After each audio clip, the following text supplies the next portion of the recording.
மணமகனுக்கும் மணமகளுக்கும் காப்பு, இதுக்குள்ள எந்த இறப்பும் நடந்துடக்கூடாது, கல்யாணம் தடைப்பற்றக்கூடாது, 2 பேரும் சந்தோஷமா வாழணும்.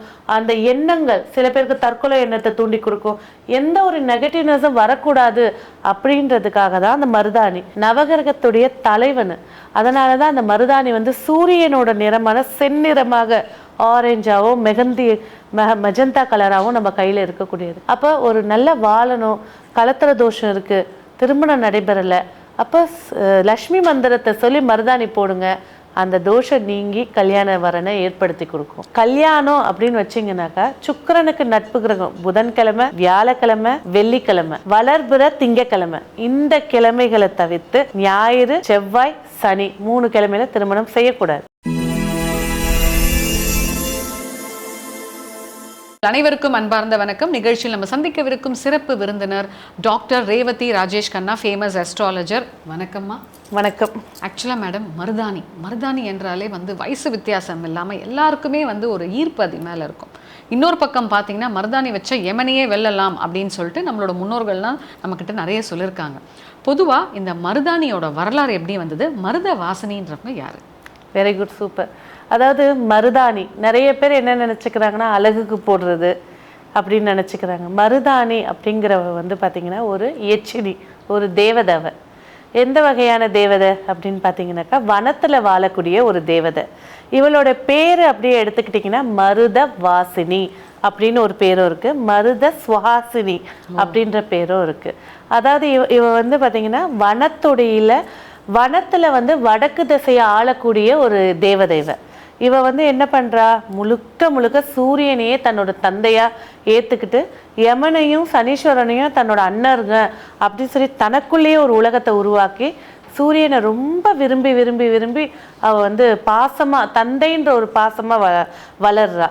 அப்போ வளர்ந்துருக்கும் போது பார்த்தீங்கன்னாக்கா யமதர்மனுக்கும் அவருடைய மனைவிக்கும் சின்னதாக ஒரு சண்டை வருது. சண்டை வந்தானே கோச்சிக்கிட்டு அந்த யமதர்மனுடைய மனைவி என்ன செய்கிறாங்க, காட்டுக்கு வந்துடுறாங்க. காட்டுக்கு வந்ததுக்கு அப்புறமா எப்படி எங்கே இருக்கிறது அப்படின்னு யோசிக்கும் போது மருதவாசினி வரா, தன்னோட அண்ணி வரான்றத உள்ளுக்குள்ளே உணர்ந்துட்டு சரி நீங்கள் என்னோட இருங்க அப்படின்னு சொல்லி அவள் தன்னோட வீட்டுக்கு அழைச்சிட்டு போய் அதை குடிசை மாதிரி ஒரு குடியில் அழைச்சிட்டு போய் வச்சுட்டு ரொம்ப சிறப்பாக பார்த்துக்கிறான். அப்போ கொஞ்சம் காலத்துக்கு அப்புறம் யமன் தன்னோட மனைவி எங்கே போனான்னு தெரியலன்னு சொல்லி தன்னோட தூதர்களை அனுப்பி வைக்கிறாங்க. பூதங்கள்லாம் கிளம்பி போகுது மனைவியை தேடிட்டு. போகும்போது இந்த காட்டுக்குள்ளே தான் இருக்காங்கன்னு தெரிஞ்சுக்கிட்டு போகும்போது பார்த்தீங்கன்னாக்கா அந்த மருத சுஹாசினி உள்ளே விட மாட்றா. யார் நீங்கள், இவ்வளோ அகோரமாக இவ்வளோ பூதம் மாதிரி இருக்கீங்க, உங்கள் ஒரு பெண்கள் இருக்கிற ரூமுக்குள்ளே எப்படி நீங்கள் வீட்டுக்கு வருவீங்க அப்படின்னா இந்த பூதங்களுக்கு தான் அறிவு கிடையாது. உடனே கத்தி எடுத்து வெட்டி போட்டுதுங்க.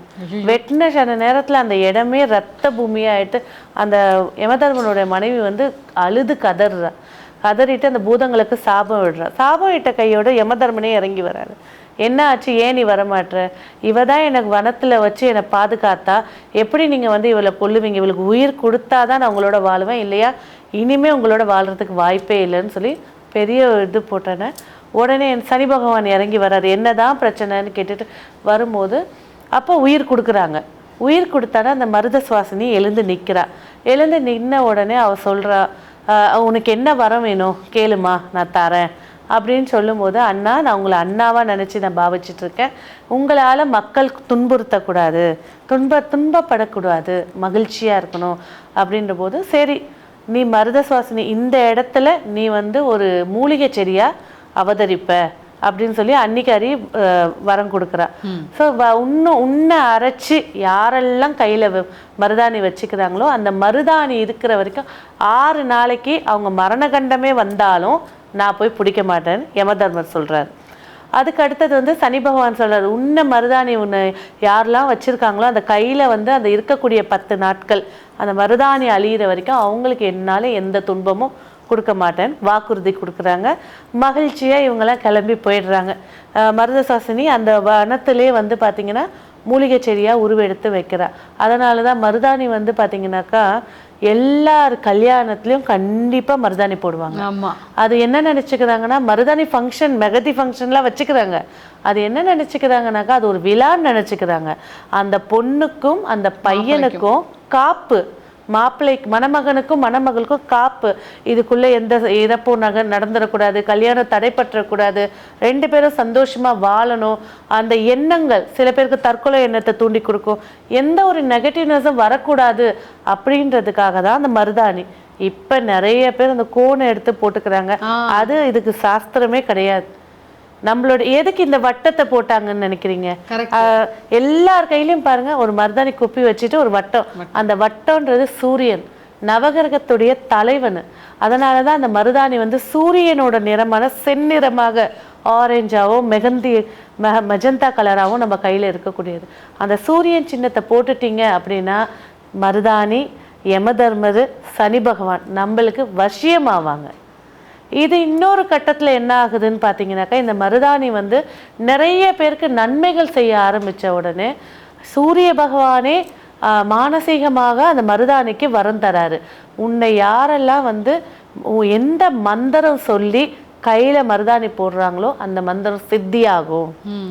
அப்போ ஒரு நல்ல வாழணும், கலத்திர தோஷம் இருக்குது, திருமணம் நடைபெறலை, அப்போ லக்ஷ்மி மந்திரத்தை சொல்லி மருதாணி போடுங்க, அந்த தோஷம் நீங்கி கல்யாண வரனை ஏற்படுத்தி கொடுக்கும். இப்போ புத்திர பாக்கியம் வேணும்னா, புத்திர பாக்கியம் வரும்போது குரு பகவான், நவகிரகத்துல குரு பகவான் தான் புத்திர பாக்கியம். அம்பாள்ன்ற போது கற்பராட்சிவை, அந்த அம்பாலை வழிபாடு செஞ்சு மருதாணி எடுத்து போட்டு வைங்க. அதாவது உடனே எல்லாருமே ஒரு கேள்வி கேட்பாங்க, அது எப்படி இது இந்த மேஜிக்கா உடனே நடந்துருமா? ஒரு விஷயம் இருக்குன்னா, இப்போ கல்யாண தடை இருக்கு அப்படின்னா அந்த மருதாணியை போடும்போது தடைகள் எங்கெங்க இருக்கு அப்படின்ற விஷயத்தை தெரிவிக்கும். மருதாணியே வந்து தாலி கட்டி வாழ வைக்காது. மருதாணியை போடுறீங்க அப்படின்னா கர்ப்பப்பை வாசல்ல எப்படி இருக்கு, கவுன்ஸ் குறைஞ்சிருக்கா, இல்லைனாக்கா கர்ப்பப்பையில வந்து உயிரணுக்கள் கம்மியா இருக்கா, ரத்த ஓட்டம் கம்மியா இருக்கா, அதாவது ஒரு 10 வருஷமா டெஸ்ட் டியூப் பேபிக்கோ எதுக்கோ முயற்சி பண்ணிக்கிட்டே இருப்பாங்க.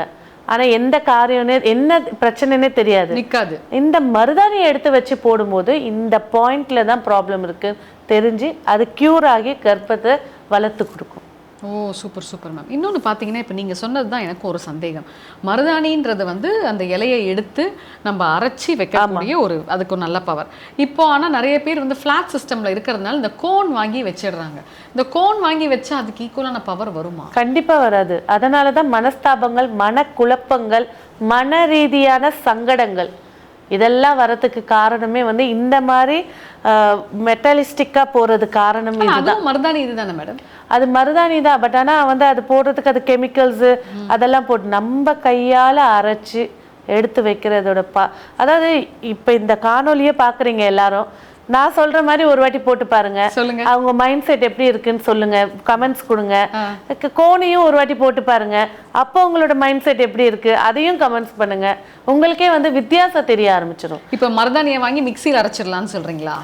இப்போ உள்ள காலகட்டத்துக்கு யார் வீட்டில் அம்மி இருக்கு சொல்லுங்க, நீங்களே சொல்லுங்க. மிக்சியில் அது கூட எதுவும் சேர்க்கக்கூடாது, ஒன்றும் சேர்க்க வேணாம். மருதாணியை எடுத்து வச்சு அரைங்க, அரைச்சிட்டு சாமி ரூம்ல போய் வைங்க.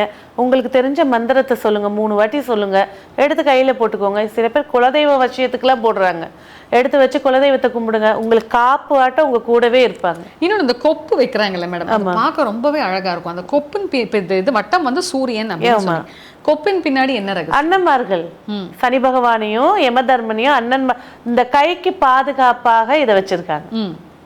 இப்போ 2 கையிலயும் விடுறது நல்லதா இல்ல ஒரு கையில மட்டும் போட்டு? முதல்ல வைக்க வேண்டியது வந்து இடது கை.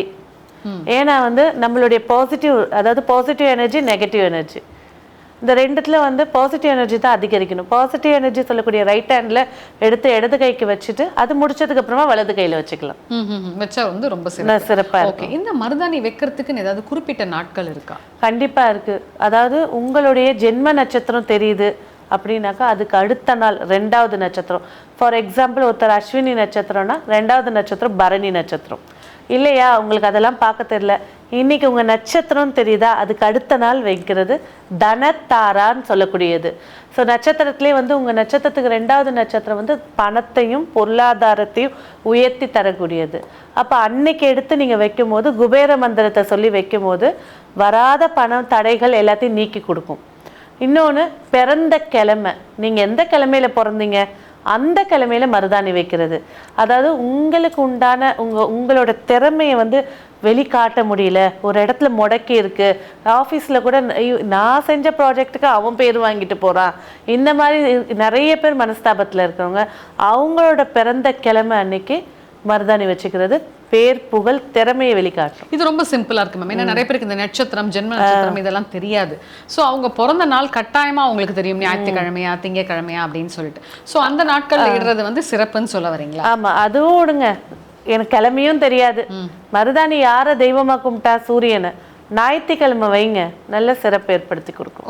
இந்த ஞாயிற்றுக்கிழமை சூரியனுக்குரிய நாள் அப்படின்னு சொல்லும் போது எனக்கு இன்னொரு கேள்வி கேட்குது. பொதுவாக இந்த ஞாயிற்றுக்கிழமையில சூரியனுக்கு உகந்த நாள் அன்னைக்கு திருமணம் பண்ணா ரொம்ப நல்லதுன்னு சொல்றாங்களே, இது எதனால சொல்றாங்க? நிச்சயமா கிடையாது. ஞாயிற்றுக்கிழமையில திருமணம் செய்யக்கூடாது. அப்படி சொல்றீங்க? நிறைய பேர் என்ன செய்யணும் அப்படின்றாங்க. கிடையவே கிடையாது. ஏன்னா ஒரு ஜோதிடத்துறையில கலத்திர காரகன், திருமணத்துக்கு காரகன் அப்படின்னா சுக்கிர பகவான். சுக்கிர பகவானுக்கு பகை கிரகமே சூரியன் தான். எப்படி சிவன் வந்து மன்மதனை எரிச்சிட்டாரு. மன்மதன் தான் காமத்துக்கும் சரி ஒரு இல்லறத்துக்கான கிரகமே, தெய்வமே. அவரை எரிச்சிட்டனால கல்யாணம் அப்படின்னு வச்சிங்கனாக்கா சுக்கிரனுக்கு நட்பு கிரகம் புதன்கிழமை, வியாழக்கிழமை, வெள்ளிக்கிழமை, வளர்பிற திங்கக்கிழமை. இந்த கிழமைகளை தவிர்த்து எந்த காலத்திலும் ஞாயிறு, செவ்வாய், சனி 3 கிழமையில திருமணம் செய்யக்கூடாது. இப்ப சுக்கிரன் அப்படின்னு சொல்றீங்க இல்லையா, ஒரு சில பேர் வந்து தேதியை செலக்ட் பண்ணும் போது அந்த தமிழ் இங்கிலீஷ் தேதி ஒண்ணு இருக்கும், தமிழ் தேதி படி பாத்தீங்கன்னா அது சுக்கிரனுக்கு கூடிய நல்ல ஒரு இதுவா இருக்கும். சோ அந்த மாதிரி நாட்கள்ல பண்ணலாமா? தாராளமா பண்ணலாம். அந்த கிழமைங்களை அவாய்ட் பண்ணிருங்க, அது பெஸ்ட். ரெண்டாவது வந்து சூப்பரா ஒரு கேள்வி கேட்டீங்க, ஏன்னா தமிழ் தேதிக்கு உயிர் இருக்கா ஆங்கில தேதிக்கு உயிர் இருக்கான்னு. அதாவது தமிழ் தேதின்னு எடுக்கும் போது வந்து பாத்தீங்கன்னாக்கா 30 நாட்கள் 32 நாட்கள் வரும். ஆனா நீங்க ரிஜிஸ்டர் பண்றது வந்து ஆங்கில தேதியில தான் ரிஜிஸ்டர் பண்ணுவீங்க. ஒரு ரிஜிஸ்டர் ஆஃபீஸ்ல போய் கல்யாணம் பண்றீங்கன்னா தமிழ் தேதி அங்க எழுத மாட்டாங்க. நியூமராலஜி படியும் பார்த்தாலும் நீங்க வந்து ஆங்கில தேதி தான். அப்ப ஆங்கில தேதின்னு எடுக்கும்போது 1, 9, 8 இந்த 3 தேதிகளை தவிர்க்கணும். அதே போல டைரக்டா 5ஆம் தேதி கண்டிப்பா பண்ணக்கூடாது. ஓகே, இந்த மாதிரி இது பண்ணா சிறப்பு. ஆமா, மருதாணி பத்தி ரொம்பவே இன்ட்ரெஸ்டிங்கான விஷயங்கள் நிறைய சொன்னீங்க. ஸோ அகெயின் நம்ம மக்கள்லாம் இதை பார்த்துட்டு கண்டிப்பா இன்றைய காலகட்டத்தில் திருப்பி மருதாணியை வந்து வைக்க ஆரம்பிச்சு கண்டிப்பா அதுக்கு உண்டான மரியாதையை செலுத்துவாங்கன்னு நினைக்கிறேன். மிக்க மகிழ்ச்சி. நன்றி. நன்றி.